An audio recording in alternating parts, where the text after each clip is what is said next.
Hi there, I'm Danny Flexen and welcome to this week's edition of SecondsOut ReFLEXions, our weekly look back at the boxing action of the weekend just gone. Here every Monday, 4:30 p.m, to round up everything that's been happening, or most of the things that have been happening. I shouldn't commit myself to too high a standard. Big fight obviously this weekend was the welterweight unification match between Errol Spence and Shawn Porter. Although most people expected a competitive fight, I think the vast majority thought that Spence would win fairly clearly, if not entirely comfortably. And he did win, although it was a split decision. And it's fair to say Porter pushed him all the way. Really, really good fight. If you haven't seen it yet, I think in the UK at least, it's on Sky On Demand now. So you can go and watch it there. But really, really competitive fight all the way through. Many, many rounds hard to score, very close, action-packed. Spence got away with quite a few low blows early in the fight, which lessened as the fight went on. But Shawn Porter was no Boy Scout himself, as we've become used to seeing. You know, the head went in a bit, elbows and shoulders were used on the inside. But neither fighter ever complained. You know, they both just got on with the job and seemed to actually be enjoying it in there, at least in parts. One of the crucial moments came towards the end of the fight, the 11th round, the only knockdown of the fight, and it wasn't really a knock. I mean, it was a genuine knockdown, but Porter only touchdown after a cracking left hook to the jaw from Errol Spence on the inside.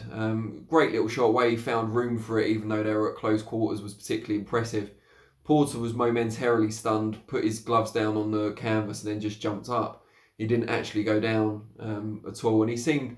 The look on his face, I mean, when you watch it back, you should see this, because the look on his face when he realised he'd been knocked down, and in a very close fight, how crucial, of course, a knockdown can be on the scorecards. It was written, as Andy Clark said on commentary, all over his face. You know, he was crestfallen, and he fought really hard to get back into the round. But once you've lost the round 10-8, it's almost wasted energy to fight too hard towards the end of the round. But it's typical of what both men did throughout the fight. Not, you know, an inch wasn't given, it was taken in every instance. They really, really went for it. And as I say, Spence came through on a split decision, but it could have gone either way. I mean, I had Spence, I think, slightly ahead, but it was very hard to call, and certainly without the knockdown, it would have been even closer. Into the ring immediately after the fight bounded Danny Garcia, seemingly set for a January 25th showdown with the winner, who it turned out obviously to be Spence. Although Spence did talk in a post-fight interview about potentially taking some other fights, maybe even at 154. He apparently struggled shifting the weight for this one. He put on too much weight, he said, on social media. He didn't put the weight on social media, but he said on social media that he'd put on too much weight in between camps and given himself too much work to do to get it off and to shed the weight before the Porter fight. He said he won't be making that mistake again. I mean, he is big for the weight. He obviously fought at a higher weight as an amateur, as did Porter, I believe. So both big guys in there. And yeah, so it's looking like Danny Garcia, January 25th. A lot of people saying, well, has he really earned the shot? And I'm not sure it should be pay-per-view over in the US. But as a kind of marking time fight for Spence as unified champion, it's not a bad first defence of the two belts. While he's waiting for the likes of, I don't know, Pacquiao, maybe Keith Thurman. And the one we all want to see, of course, Terence Crawford. But because they're with different broadcasters and with different promoters, we know that's going to be exceptionally hard to make, but it's the one we all want to see nonetheless. So that was a really good fight. Also on the same show, quite an entertaining show overall, I think it's fair to say. David Benavidez reclaimed his old WBC super middleweight title against Anthony Dirrell. Inflicted some really bad cuts to Dirrell's, I think it was his right eye in round 6. And from then on, it was just hard for Dirrell to stay in the fight until his corner pulled him out in round 9. Benavidez, still very young, and a lot of exciting fights in his future. Josecito Lopez also on the bill, scored a good win over John Molina in a battle of kind of battling war horses, if you like. You know, too many battle analogies in one sentence there, I know. But yeah, just a little bit, maybe a few more miles on the clock for Molina, and he maybe needs to consider what he's doing going forward. Josecito Lopez, obviously, after giving Keith Thurman, returning Keith Thurman, all he could handle earlier this year, puts himself right back in the line for big fights at welterweight. And if these guys, Spence and Crawford, keep managing to miss each other, there's going to be plenty of opportunities for other welterweights to get their chance in the meantime. We had a show over here, big show as well, Friday night at the Royal Albert Hall in London.